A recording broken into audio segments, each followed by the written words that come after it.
جو فن کے لفظوں کا نور ہے، یہ اللہ کی طرف سے جب تک سینے پہ نازل نہیں ہوتا اس وقت تک کچھ بھی آپ تک بہت خوب مطلب بات کی. جوڑ کے ہو سکتا ہے کہ کچھ بن جائے، لیکن جب تک عطائے ربی نہیں ہوتی اس وقت تک تخلیق نہیں ہوتی. اور یہ معاملہ مردوں کے ساتھ بھی ہے، یہ معاملہ عورتوں کے ساتھ بھی ہے. حضرات جو اتنی بڑی تعداد میں موجود ہیں، ان میں سے کتنے لوگ ہیں جو اپنی شناخت بناتے ہیں؟ ظاہر سی بات ہے قائم کر وہی سکے. بالکل. لوگ اپنی شناخت جو عادیت بھی قائم کرتے ہیں، جو اپنے اندر سے لے کر آتے ہیں. کیونکہ ذات میں ہر شخص انجمن ہے، تو جو اپنا آپ اندر سے باہر لے کر آتے ہیں وہی لوگوں کو یاد رہ جاتے ہیں. جو دوسروں کے ساتھ ایک مطابقت قائم کر پاتے ہیں وہی لوگ موجود رہ جاتے ہیں. ان میں خواتین بھی ہیں، ان میں حضرات بھی ہیں. اب بھیڑ چال میں چاہے حضرات چلیں چاہے خواتین چلیں، چاہے حضرات کو فالو کرتے ہوئے ایک بھیڑ چال میں چلنا شروع کر دیں، یا خواتین کسی خاتون شاعرہ کو جو ہے ان کی پیروی میں اگر چلنا شروع کر دیں، تو پھر ان کو لوگ کیوں یاد رکھیں گے؟ وہ اسی کو یاد رکھیں گے جس کی ہم پیروی کر رہے ہیں، کیونکہ وہ ایک اپنے فن میں بالکل. کمال ایک یکتا ہو گیا. تو اگر ہم اس کے پیچھے ہی ہوں. چلتے رہیں گے تو ہم نے ایسا کیا کیا جو ہمیں یاد رکھا جائے یا ہمیں پڑھا جائے؟ تو ہمیں کچھ کھانا ہوگا. سائمہ اسحاق ہے ایک، اس میں کیا انفرادیت ہے؟ ورنہ کسی کو کیا غرض ہے کہ وہ پھر اس کو پڑھے جس کی میں پیروی کر رہی ہوں. اس سے بہتر تو وہ ہے. بالکل. بالکل. بالکل. بہت معقول جواب آپ کی جانب سے آیا. تو اس سے مراد یہ ہوئی کہ شاعری ہر کوئی کر سکتا ہے، آپ پسند کسی کو بھی کر سکتے ہیں، لیکن جب آپ بیان کریں تو اپنی زمین میں بیان کریں، اپنی سوچ کو بیان کریں، بجائے اس کے کہ آپ کسی کو فالو کرنے کے چکر میں اپنی زمین کو کھو دیں. تو اس حساب سے جب میں نے آپ کی شاعری یوٹیوب پہ سرچ کی اور آپ کو سنا، تو مجھے ایک جو انداز مختلف لگا کہ آپ کا لفظ کا چناؤ اور اس حساب سے جس حساب سے آپ کی زمین ہے اس میں اگر اس کا ایک جائزہ لیا جائے تو اس کے اندر میں کسی اور شاعر کو نہیں دیکھتا. آپ کو سنتے ہوئے یا آپ جب شاعری کر رہی ہوتی ہیں تو اس وقت مجھے کسی بھی شاعر کا ذہن میں خاکہ ترتیب نہیں ہوتا. تو وہ ایک انفرادیت ہے آپ کی شاعری میں جو آپ کو منفرد کر رہی ہے. لیکن جہاں تک بہت بات رہی نئے شعرا میں نے ایک چیز کا فقدان دیکھا کہ الفاظوں کا ذخیرہ نہ ہونا، پھر دوسرا مطالعے کی کمی، پھر دوسرا آپ کچھ بھی کہہ لیں تو وہ شعر ہو جائے، تو ایسا بھی نہیں ہے. تو اس حوالے سے بہت ساری چیزیں ہیں جن کو ملحوظ خاطر رکھنا ضروری ہے کسی بھی اس شخص کے لیے جس کے اندر یہ جستجو ہو کہ اس کو کچھ لکھنا ہے، اس کو شاعری کرنی ہے. تو شاعری کے لیے مطالعے کی اہمیت کیا ہے؟ شاعری کے لیے صرف شاعری کو پڑھنا ضروری ہے یا ادب کی دوسری صنف کو بھی رجوع کرنا ضروری ہے، جیسے افسانہ نگاری ہو گئی، جو ادیب حضرات ہیں جو تنقید نگاری ہے؟ کیونکہ جو تنقید کر رہے ہیں وہ آپ سے یا تو زیادہ جانتے ہیں یا ان کو زیادہ پتہ ہے. لیکن اب تنقید کا بھی یہ معیار طے کرنا پڑے گا کہ جو تنقید کر رہا ہے اس کی اپنی معلومات کس حد تک قوی ہے، وہ کس حد تک آپ کو ہدایت دے سکتا ہے. کیونکہ ہمارے یہاں کچھ نقاد ایسے بھی آ گئے ہیں جن کی گرفت خود مضبوط نہیں ہے. تو اگر میں خود استاد بنوں گا اور میرا بیک گراؤنڈ نہیں ہوگا تو obviously پھر مجھے فالو بھی نہیں کیا جائے گا. تو اس حوالے سے میں نے یہ دیکھا، جس طرح میرے والد محترم ڈاکٹر محمد علی صدیقی پاکستان میں تقریباً 50 سال ان کا ایک سفر رہا لٹریچر کے حوالے سے، مشہور نقاد رہے، بہت سارے ایوارڈ ملے. تو جو ان کی محفل میں لوگ آتے تھے، میں نے اندازہ یہ لگایا کہ جو نئے شعراء آتے تھے ان کو یہ نہیں تھا کہ ان کو وہ جگہ نہیں ملتی تھی جو ملنی چاہیے، ان کو وہی مقام ملتا تھا جو ان کے برابر میں بیٹھے ہوئے جس طرح جان ایلیا ہیں، ان کے ساتھ کوئی نئے شعراء آئے ہیں تو ان کو وہی عزت دی جاتی تھی تاکہ ان کے اندر ایک جذبہ پیدا ہو. لیکن اس طرح کا ایک نرسری سسٹم میرے خیال سے اب موجود نہیں ہے شہر کراچی میں، خاص طور پہ کہ جہاں آپ ایک جگہ جمع ہوں، اپنی رائے کا اظہار کریں، کچھ ایسی بات کریں جو منفرد ہو، آپ کے پاس کچھ نئے خیال آئیں. کیونکہ اکیلے آدمی اگر آپ اکیلی جگہ پہ بیٹھیں گی تو آپ کی سوچ محدود ہو جائے گی. تو میرے خیال سے اس کے تخلیقی عمل کے لیے ایسی نرسریز کا ہونا ضروری ہے جہاں پہ آپ بلا جھجک جا سکیں اور اپنے آپ کو محفوظ محسوس کریں. ان تمام حوالوں سے کیا کراچی اب آپ کو اس طرح سے لگتا ہے کہ آپ کو ہر جگہ جانے کی آسانی ہو, آپ ہر جگہ ہر ایک سے مل سکیں, آپ کو پتا ہو کہ کون کس وقت آپ کو مل سکتا ہے, تو اس طرح کا کچھ سلسلہ موجود ہے یا اب ناپید ہوتا جا رہا ہے؟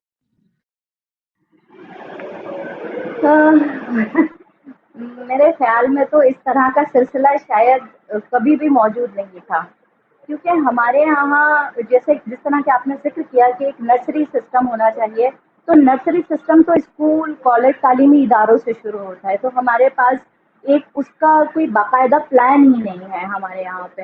تو میں مطلب جیسے میں پڑھتی تھی اسکول کالج میں, تو میں نے صرف انٹرمیڈیٹ میں ایک دفعہ دیکھا کہ کالج میں مشاعرہ ہوا, ورنہ میں نے کبھی نہیں دیکھا کہ کالج میں مشاعرہ ہو رہا ہے یا کوئی شعری نشستیں ہو رہی ہیں یا ٹیچر بٹھا کے بچوں کو لڑکیوں کو سکھا رہی ہیں کہ یا یہ ڈھونڈنے کی کوشش کر رہی ہیں کہ کسی میں شعر کہنے کا بس ہے یا نہیں ہے, اس میں ہنر صلاحیت موجود ہے یا نہیں. نہیں ہے. بالکل.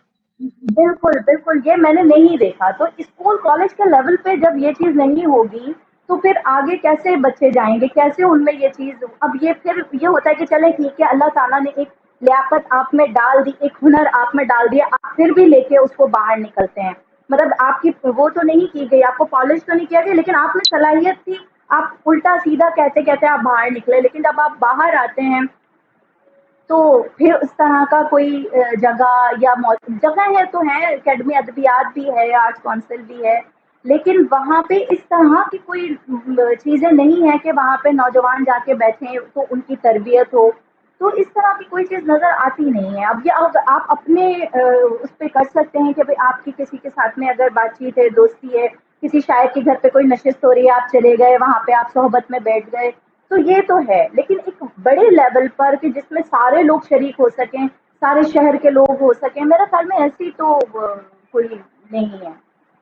اور کراچی جب بہت ہی اتنا اچھے بڑا نقطے. شہر ہے, یہاں پہ فاصلے بالکل. بہت زیادہ ہیں, فاصلے اتنے زیادہ ہیں کہ ایک جگہ سے دوسری جگہ آنا جانا مشکل ہے. تو کم از کم شہر میں سمجھتی ہوں کہ 3-4 جگہوں پہ ایسے پوائنٹس ہونے چاہیے جہاں پہ شوقین, باذوق اور سیکھنے کے جستجو جن میں ہے وہ لوگ آ کے وہاں بیٹھیں, اور پھر ساتھ میں سینئرز بھی بیٹھیں, اور پھر ان کی گفتگو سے سیکھیں, ان کے اشعار سنیں, ان کی نشست و برخاست دیکھیں کہ وہ اشعار میں کس طرح چیزیں لے کے آتے ہیں, اپنی تصحیح بھی کریں, ان کو سنیں بیٹھ کے.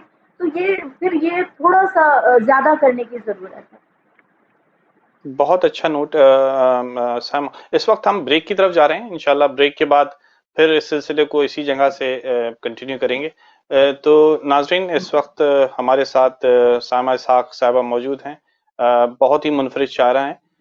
جیسے ہی بریک کا سلسلہ ختم ہوتا ہے ہم دوبارہ سے اس سلسلے کو اسٹارٹ کریں گے اور کوشش کریں گے کہ زیادہ سے زیادہ آپ کی شاعری سن سکیں اس دوسرے حصے میں. تو بہت جلد ملاقات ہوتی ہے, کہیں مت جائیے گا, اسٹے ٹیون.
خوش آمدید تمام ناظرین. امید ہے آپ سب کو ابھی تک پروگرام پسند آ رہا ہوگا.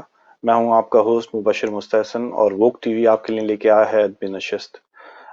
آج جو شخصیت ہم نے مدعو کی ہیں ان کا تعلق کراچی سے ہے. منفرد زبان میں شعر کہتی ہیں, اور ان کے لیے یہ کہنا زیادہ مناسب ہے کہ ایک منفرد زمین کے ساتھ منفرد الفاظوں کا استعمال کرنا اور ایک نئی طرز پہ شاعری کرنا بہت مشکل ہے, لیکن اس ہنر کو بخوبی انجام دے رہی ہیں، اور ان کے لیے یہ کہا جا سکتا ہے کہ سلیقے سے ہواؤں میں جو خوشبو گھول سکتے ہیں، ابھی کچھ لوگ باقی ہیں جو اردو بول سکتے ہیں۔ تو سامہ، کیسی ہیں آپ؟ جی بالکل ساتھ آپ کو بتانا چاہوں گی کہ میری اب تک 2 مجموعہ کلام طبع ہو چکے ہیں۔ اس میں پہلا مجموعہ کلام حاصل کے نام سے 2015 میں شائع ہوا، اور پھر اس کے بعد دوسرا کلام 2018 میں رخت کے نام سے بہت خوب۔ منظر۔ تو میں آپ پہلے سے کچھ پتہ پیش کرتی ہوں کہ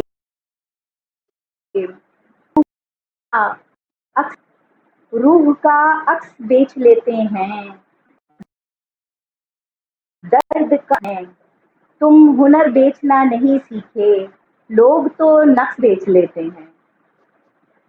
تم ہنر بیچنا نہیں سیکھے، لوگ تو نقص بیچ لیتے ہیں۔ غزل پیش کرتی ہوں کہ کبھی خواہش سے رسد مانگنی پڑ جاتی ہے، کبھی خواہش سب ہے جیسے بے انت سے حد مانگنی پڑ جاتی ہے، کبھی خواہش بہت خوب۔ سے رسد میں پڑ جاتی ہے جیسے بے انت سے حد مانگنی پڑ جاتی ہے، اور یہ کڑا وقت ملا دیتا ہے مٹی میں انا، کیسے کیسوں سے مدد مانگنی پڑ جاتی ہے۔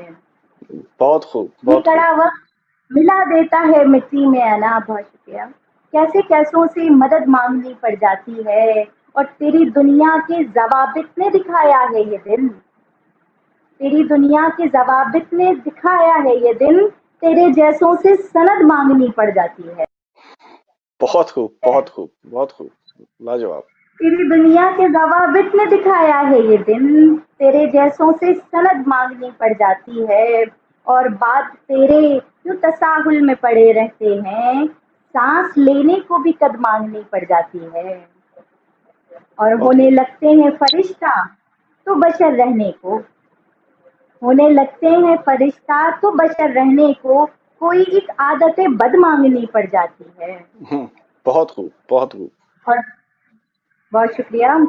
پھیر پڑ جاتے ہیں مرمر کے جیے جانے تک، پھیر پڑ جاتے ہیں مرمر کے جیے جانے تک، تو ہمیں روح ابد مانگنی پڑ جاتی ہے۔ اور مقطع ہے کہ سائمہ حق نہ جتاؤں تو خفا ہوتا ہے، سائمہ حق نہ بہت جتاؤں خوب، تو خفا ہوتا ہے، تو یوں ہی خوئے حسد مانگنی پڑ جاتی ہے۔ بہت خوب، سائمہ بہت خوب۔ حق نہ جتاؤں تو خفا ہوتا ہے، تو یوں ہی خوئے حسد مانگنی پڑ جاتی ہے، یہ کڑا وقت ملا دیتا ہے مٹی میں انا، کیسے کیسوں سے مدد مانگنی پڑ جاتی ہے۔ بہت خوب، بہت خوب۔ کچھ اور عطا کریں۔ بہت شکریہ۔ جی ضرور۔ ایک حاصل سے ایک غزل پیش کرتی ہوں کہ نئی ٹھوکر لگے گی تو سنبھلنا سیکھ لیں گے ہم، نئی ٹھوکر لگے گی تو سنبھلنا سیکھ لیں گے ہم، حصارے بے بسی سیکھ لیں گے ہم، بڑی چاہت سے اپنے رنگ تیری سمت بھیجے تھے، بڑی چاہت سے اپنے رنگ تیری سمت بھیجے تھے، نئے رنگوں کی چاہت کو کچلنا سیکھ لیں گے ہم، بہت خوب، بہت خوب۔ نئے رنگوں کی چاہت کو کچلنا سیکھ لیں گے ہم، اور ابھی تو بس منڈیروں تک تمہاری دھوپ آئی ہے، ابھی تو بس منڈیروں تک تمہاری دھوپ آئی ہے، ڈھلے گا دن تو اس کے ساتھ ڈھلنا سیکھ لیں گے ہم۔ بہت خوب، بہت خوب۔ بہت شکریہ، بہت شکریہ۔ اور شعر سماعت کیجیے گا کہ طریقہ کچھ نیا تم سوچ رکھنا مات دینے کا، طریقہ کچھ نیا تم سوچ رکھنا مات دینے کا، اسی اسنا میں کوئی چال چلنا سیکھ لیں گے ہم۔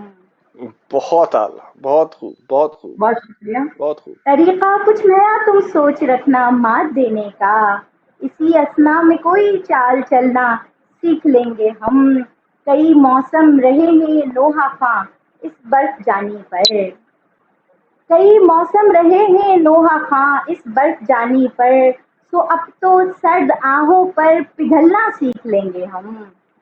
بہت خوب، بہت خوب. تو اب تو سرد آہوں پر پگھلنا سیکھ لیں گے ہم.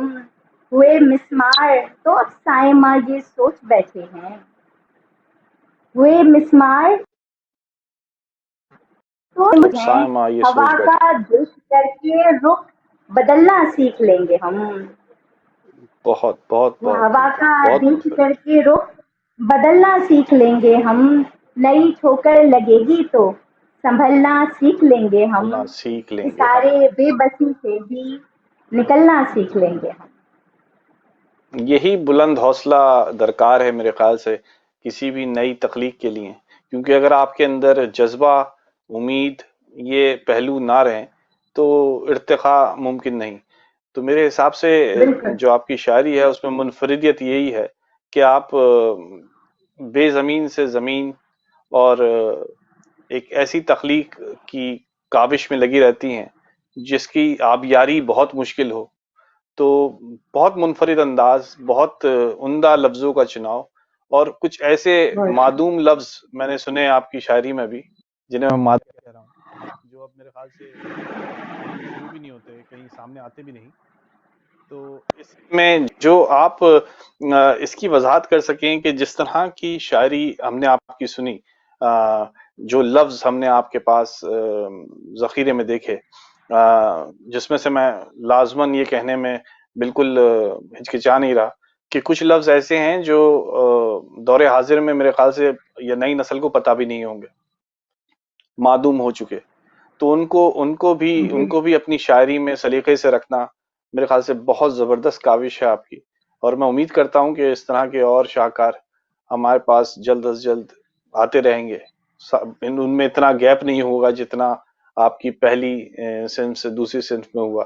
جلد از جلد ہمارے پاس اور کتابوں کا ذخیرہ آپ کے نام سے آئے گا. سائمہ، کچھ سوالات ہیں جن کے اوپر میں چاہوں گا کہ آپ روشنی ضرور دیجئے کہ معاشی نظام میں رہتے ہوئے، جس معاشی نظام میں ہم یورپ میں رہ رہے ہیں یا پاکستان میں رہ رہے ہیں، میرے خیال سے اس کا کنکلوژن یہی ہے کہ ہماری پہلی جو سوچ ہوتی ہے وہ گھر چلانے سے ہوتی ہے.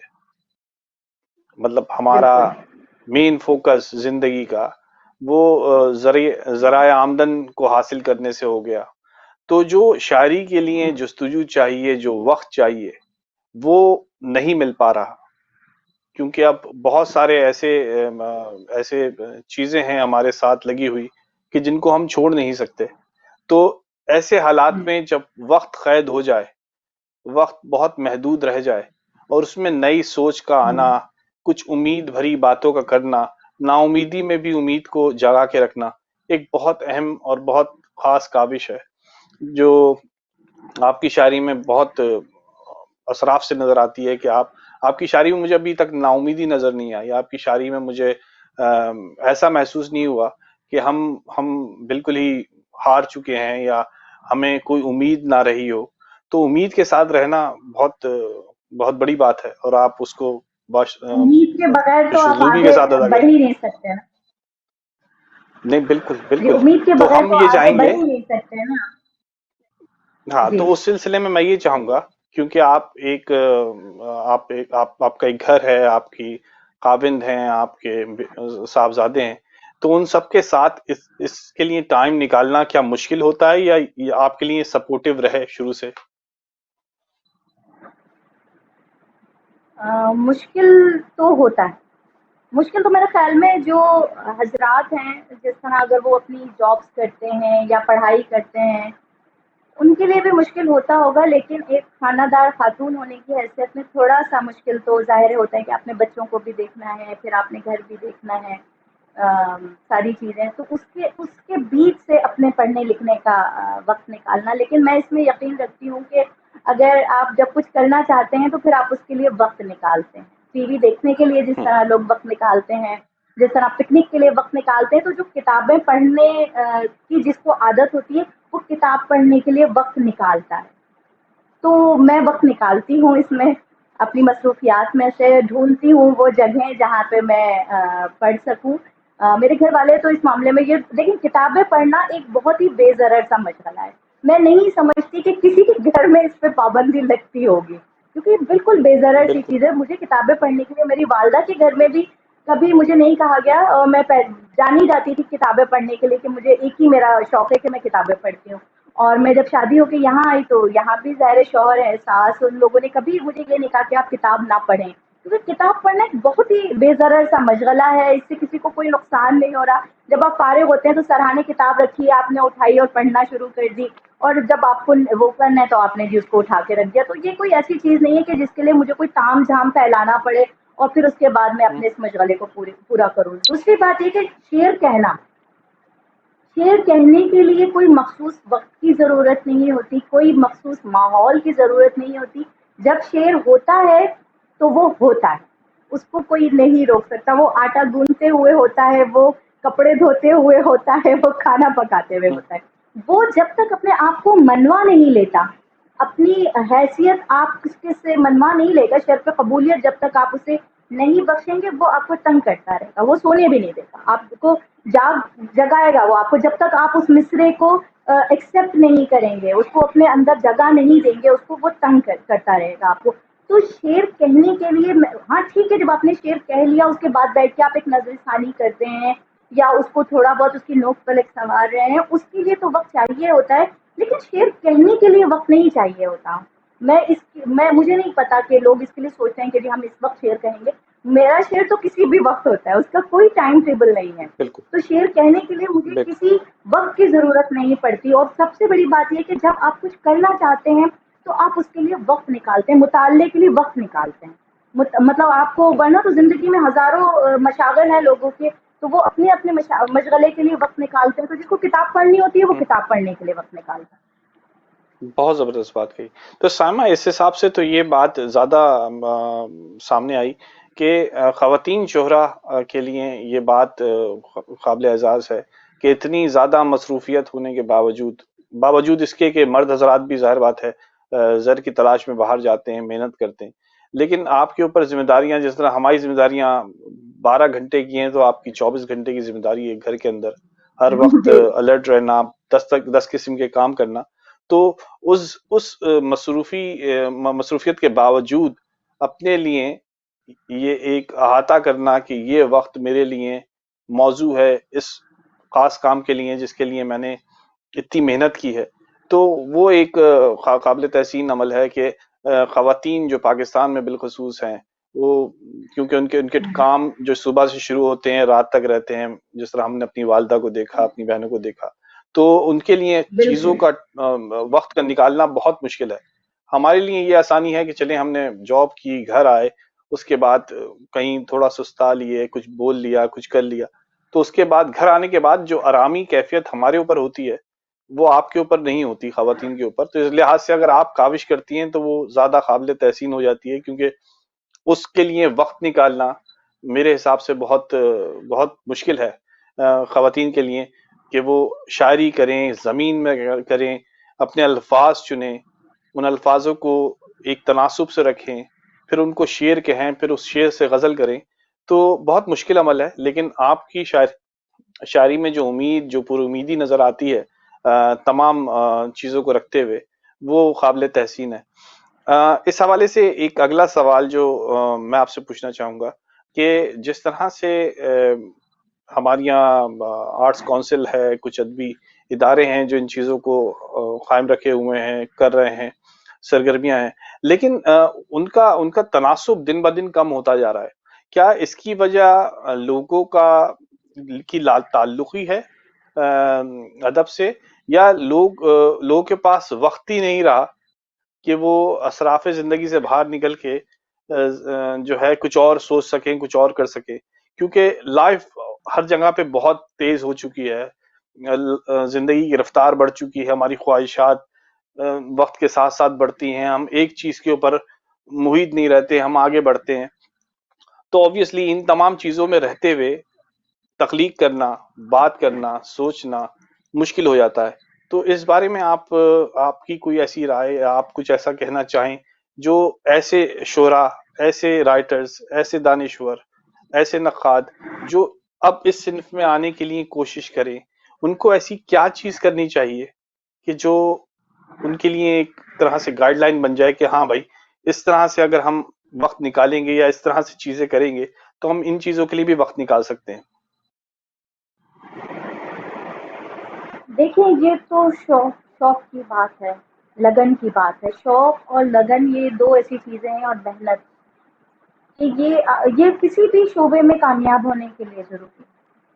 ایمانداری کے ساتھ کی گئی محنت کبھی بھی ضائع نہیں ہوتی.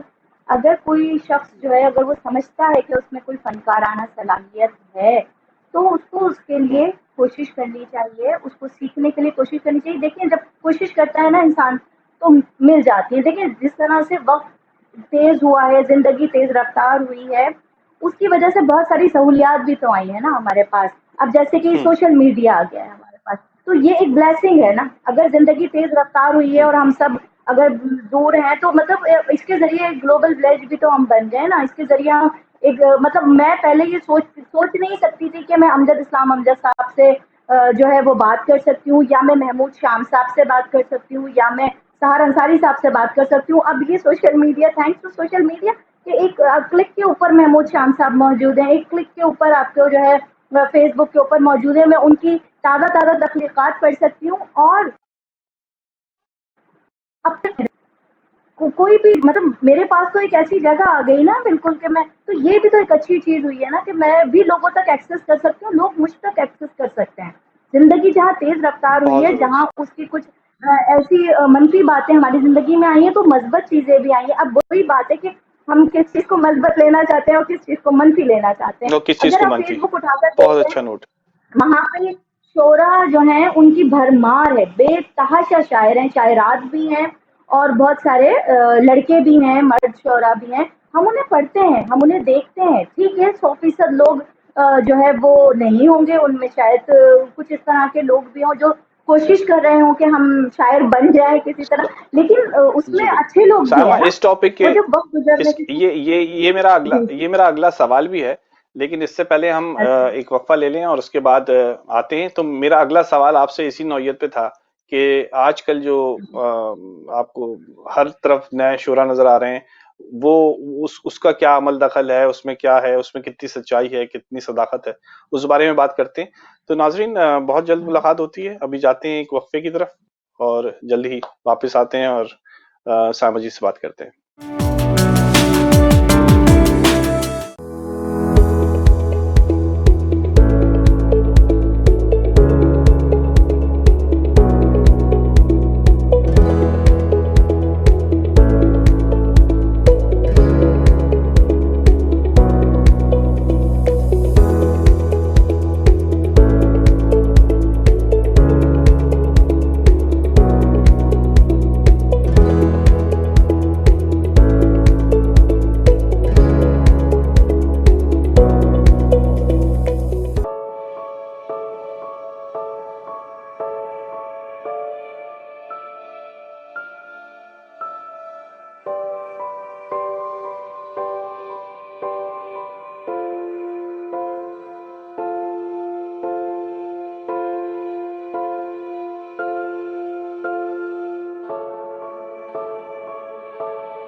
خوش آمدید ناظرین، امید ہے آپ کو اب تک کا پروگرام پسند آ رہا ہوگا. میں ہوں مبشر مستحسن، آپ کا ہوسٹ، اور لے کر آیا ہوں ادبی نشست.